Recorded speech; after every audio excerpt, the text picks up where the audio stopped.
ചവറയിൽ വിദ്യാർത്ഥി കൊല്ലപ്പെട്ട സംഭവത്തിൽ സിപിഎം ബ്രാഞ്ച് സെക്രട്ടറി പോലീസ് കസ്റ്റഡിയിൽ. അരിയല്ലൂർ സ്വദേശി സരസൻ പിള്ളയാണ് കസ്റ്റഡിയിലായത്. വിവരങ്ങളുമായി ശ്യാം ദേവരാജ് ചേരുന്നു. ശ്യാം, എന്തൊക്കെയാണ് വിശദാംശങ്ങൾ?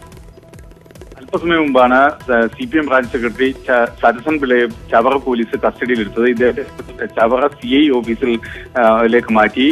നേരത്തെ കഴിഞ്ഞ ഫെബ്രുവരി 16-ന് ചവറ അരിയല്ലൂർ സ്വദേശി രഞ്ജിത്തിന്റെ മരണവുമായി ബന്ധപ്പെട്ട കേസിലാണ് ഇപ്പോൾ സരസൻ പിള്ളയെ അറസ്റ്റ് ചെയ്തിരിക്കുന്നത്. നേരത്തെ സരസൻ പിള്ളയുടെ മകളെ അപമാനിച്ചു എന്ന് ആരോപിച്ച് രഞ്ജിത്തിനെ ഒരു സംഘം ആളുകൾ മർദ്ദിച്ചിരുന്നു. തലയ്ക്ക് അടി ഉൾപ്പെടെ ഏൽക്കുകയും ചെയ്തു.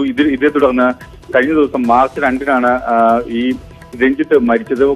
ഇതിൽ ഒരു പ്രതി, ഒന്നാം പ്രതി വിനീത്, ജില്ലാ ജയിൽ വാർഡനായ വിനീത് ഇപ്പോൾ റിമാൻഡിലാണ്. ഇതിന് പിന്നാലെയാണ് സരസൻ പിള്ളയെയും ഇപ്പോൾ പോലീസ് കസ്റ്റഡിയിലെടുത്തത്. നേരത്തെ സരസൻ പിള്ളയെ സിപിഎം ബ്രാഞ്ച് സെക്രട്ടറി ഉന്നത രാഷ്ട്രീയ സ്വാധീനത്തിന് വഴങ്ങി സരസൻ പിള്ളയെ അറസ്റ്റ് ചെയ്യാൻ പോലീസ് തയ്യാറാകുന്നില്ല എന്ന ആക്ഷേപം ഉയർന്നിരുന്നു. ഇതിന് പിന്നാലെയാണ് പോലീസ് ഇപ്പോൾ സരസൻ പിള്ളയെ കസ്റ്റഡിയിൽ എടുത്തിരിക്കുന്നത്. ചവറയിലെ സരസൻ പിള്ളയുടെ വീട്ടിൽ നിന്നാണ് പോലീസ് ഇയാളെ അറസ്റ്റ് ചെയ്തതെന്നാണ് പോലീസ് സൂത്രങ്ങളിൽ നിന്ന് നമുക്ക് ലഭിക്കുന്ന സൂചന. എന്തായാലും ഇയാളുടെ അറസ്റ്റ് ഉടൻ രേഖപ്പെടുത്തും. ശ്യാം ദേവരാജാണ് കൊല്ലത്ത് നിന്നും വിവരങ്ങൾ നൽകിയത്. സർക്കാർ ഉത്തരവ് ലംഘിച്ച് തൊഴിലാളികളെ കൊടും ചൂടിൽ പണിയെടുപ്പിച്ച് നിർമ്മാണ കമ്പനികൾ. ഉച്ചയ്ക്ക് 12 മുതൽ 3 വരെ തുറസായ സ്ഥലങ്ങളിൽ പണിയെടുപ്പിക്കരുത് എന്ന നിർദ്ദേശമാണ് വ്യാപകമായി ലംഘിക്കപ്പെടുന്നത്. ഇതര സംസ്ഥാന തൊഴിലാളികളാണ് ചൂഷണം ചെയ്യപ്പെടുന്നവരിൽ ഏറെയും. ന്യൂസ് 18 അന്വേഷണം.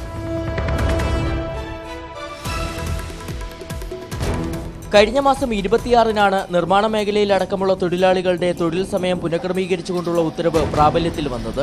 ഒരാഴ്ചയ്ക്ക് ശേഷം കൊച്ചി മറൈൻ ഡ്രൈവിൽ നിന്നുള്ള കാഴ്ചയാണിത്.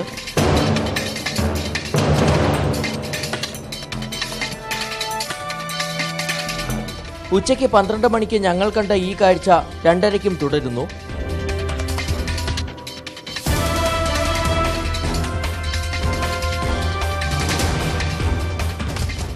ഏറെയും ഇതര സംസ്ഥാന തൊഴിലാളികൾ. എറണാകുളം ജില്ലയിലെ മറ്റു ഭാഗങ്ങളിലും സമാനമായ ദൃശ്യങ്ങൾ കാണാം. കലൂരിൽ പൊരിവെയിലത്ത് പണിയെടുക്കുന്നതിൽ കൗമാരക്കാരുമുണ്ട്. പൊരിവെയിലത്ത് പണിയെടുക്കുന്നതിനെക്കുറിച്ച് ചോദിച്ചപ്പോൾ പ്രതികരണം ഇങ്ങനെ: തൊഴിൽ സമയം പുനഃക്രമീകരിക്കണമെന്ന സർക്കാർ നിർദ്ദേശം പോലും അറിയാതെയാണ് പല ഇതര സംസ്ഥാന തൊഴിലാളികളും പണിക്കെത്തുന്നത്. അധികൃതരുടെ നിർദ്ദേശം പാലിക്കപ്പെടാത്തതിനൊപ്പം തൊഴിലാളികളുടെ സുരക്ഷിതത്വം സംബന്ധിച്ചുകൂടി ചോദ്യമുയർത്തുന്നതാണ് ഈ ദൃശ്യങ്ങൾ. 1 മിനിറ്റ് പോലും വെയിലത്ത് നിൽക്കാനാകാത്ത സാഹചര്യത്തിലാണ് മണിക്കൂറുകളോളം ഇങ്ങനെ ഇവർ പണിയെടുക്കുന്നത്. കൊച്ചിയിൽ നിന്നും ക്യാമറമാൻ അഷ്റഫ് മുഹമ്മദിനൊപ്പം SS ശരൺ, ന്യൂസ് 18. അതേസമയം തൊഴിലാളികളുടെ ദൈന്യതയോട് മുഖം തിരിച്ച് മനുഷ്യാവകാശ കമ്മീഷൻ അംഗം K. മോഹൻകുമാർ വിഷയം ശ്രദ്ധയിൽപ്പെടുത്തിയപ്പോൾ പരിഹാസ സ്വരത്തിലാണ് അദ്ദേഹം ന്യൂസ് 18നോട് പ്രതികരിച്ചത്. തൊഴിലാളി പോയി പരാതി പറയൂ എന്ന നിലയിലേക്ക് നമ്മുടെ സംവിധാനങ്ങൾ മാറുന്നത് ഒട്ടും ഉചിതമല്ല.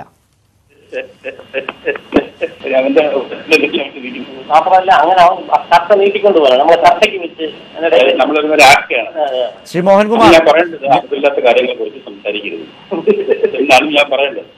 നമ്മളെ കൊണ്ടത് പറയിപ്പിച്ചാൽ അനൗൺസ് ചെയ്യണം. ഏതായാലും ശ്രീ മോഹൻകുമാർ, ഈ പറയുന്നതും ഒക്കെ നാട്ടുകാർ കേൾക്കുന്നുണ്ട്. ഇതാണ് മനുഷ്യാവകാശ കമ്മീഷന്റെ അവസ്ഥ.